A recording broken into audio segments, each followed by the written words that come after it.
SIM yang dengan cara nyogok garis miring, nah saya katakan SIM tuku ngoten mawon.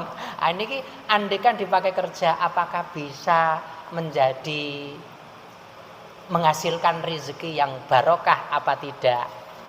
Jangan lupa tolong subscribe, like, komen, ting. Oke, alhamdulillah.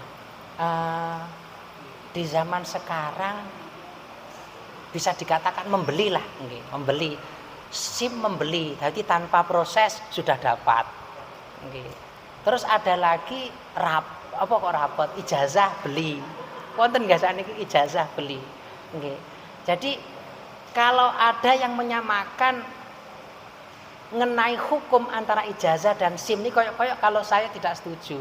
Karena tidak sama prosesnya antara ijazah dan SIM kan tidak sama ini. Jadi apalagi sekarang saat ini kita tidak punya ijazah SMA, terus akhirnya kita mengupayakan beli ijazah. Ini tidak bisa karena kan kita bisa alternatif lain agar kita dapatkan ijazah tanpa beli, yaitu dengan cara kejar paket itu tadi. Kan bisa. Lain dengan SIM.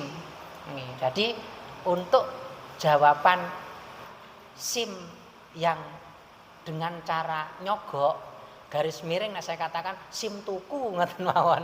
Ah niki andekan dipakai kerja apakah bisa menjadi menghasilkan rezeki yang barokah apa tidak? Gini.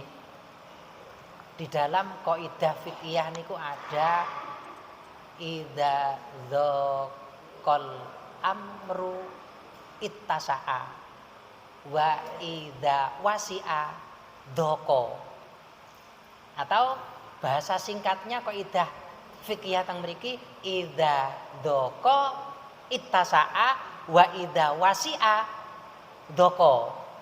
Yang artinya suatu hukum itu apabila kok sempit maka boleh untuk kita perluas hukumnya tersebut. Dengan kata lain yang asalnya tidak boleh akhirnya menjadi boleh. Kemudian apabila hukum itu sudah diperluas kok bisa menjadikan suatu mudarat bagi kaum, bagi jamaah, bagi orang Islam, gampangane hukumnya dipermudah tapi tambah sembrono, maka doko dipersempit lagi hukum itu biar tidak sembrono. Jadi intinya hukum dalam Islam, dalam ilmu fikih niku ada istilah, kalau ilmu fikih niku ilmu fikih tambah pinter, tambah alim, tambah hebat ilmu fikih, tambah bosok. Niku ilmu fikih. Jadi tambah alim, tambah bosok. Bisa dikatakan ilmu fikih niku tambah dukur, jadi bosok. Tapi nek ilmu nahwu tambah dukur, jadi mentah maneh. Padahal asline mentah, mateng, tambah dukur, mentah maneh. Ilmu nahwu karena apa? Terkadang ilmu nahwu seperti dalam kitab Ikhya niku. Kadang rujuk muannas niku lho balik temu mudzakkar. Pak mentah sih ngoten niku. Lain dengan ilmu tauhid. Ilmu tauhid niku semakin tinggi ilmunya, semakin tinggi, maka tambah manis. Makanya dikatakan bisa merasakan manisnya ilmu. Karena ilmu tauhid niku tambah dukur, tambah semakin manis. Nah ilmu fikih tambah dukur dadi bosok. Nah ilmu nahwu tambah dukur dadi mentah maneh. Nih makanya ada hukum tadi idza dzaqa ittasa'a wa idza wasi'a dzaqo. Nih.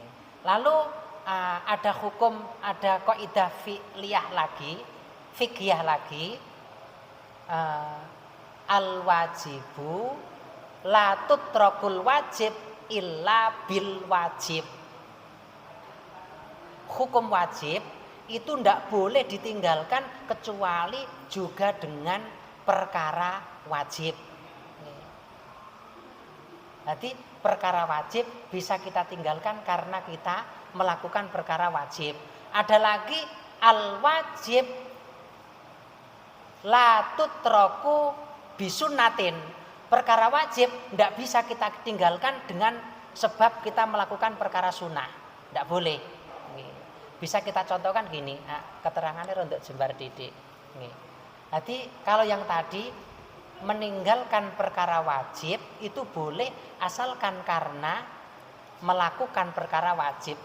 Contohnya gini, kita sholat berjamaah nih, pada saat mantun rukuk yang rakaat kedua seharusnya mantun rukuk kan kunut, tapi ini mboten kunut, imame langsung sujud. Lah kita sebagai makmum ya melok sujud, tapi dengan posisi meninggalkan kunut. Di saat sujud tadi imam ingat, loh aku lak durung kunut, langsung ngadeg malih imame. Lah posisi kita ini harus juga ikut ngadeg, padahal sampean posisi ini sudah ada di rukun sholat yaitu sujud. Di saat kita sudah mencapai sujud itu tidak boleh meninggalkan sujud lagi, lebih-lebih yang kita tinggalkan adalah perkara sunnah.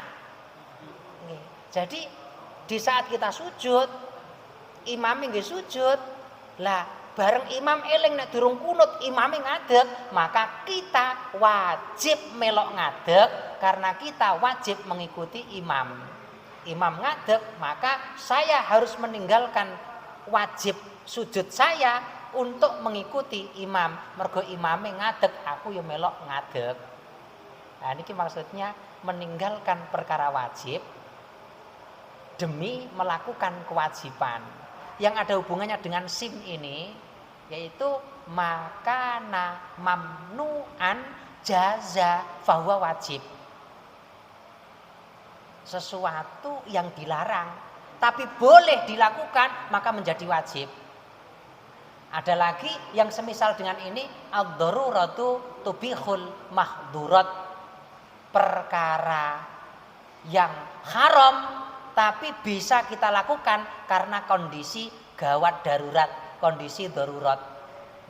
Kalau yang pertama tadi kita melakukan suatu perkara yang dilarang demi menjalankan suatu kewajiban. Contohnya kita melakukan suatu perkara yang diharamkan demi melakukan suatu perkara kewajiban. Contohnya niku khitan.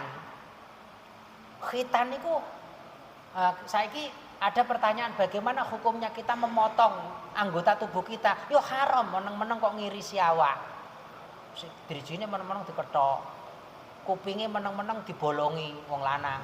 Irunge meneng-meneng dibolongi ditendek niku haram. Ilate meneng-meneng dibor. Dipasang tende. Haram nih hukumnya, mboten angsal.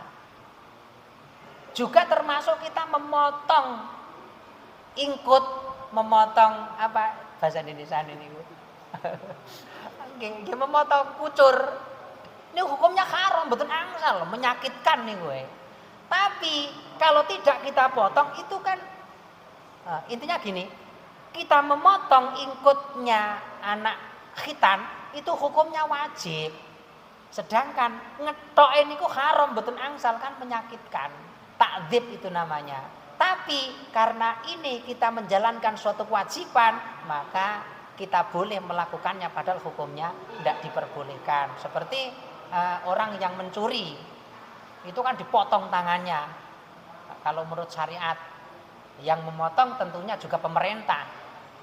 Lah motong tangan kan hukumnya haram.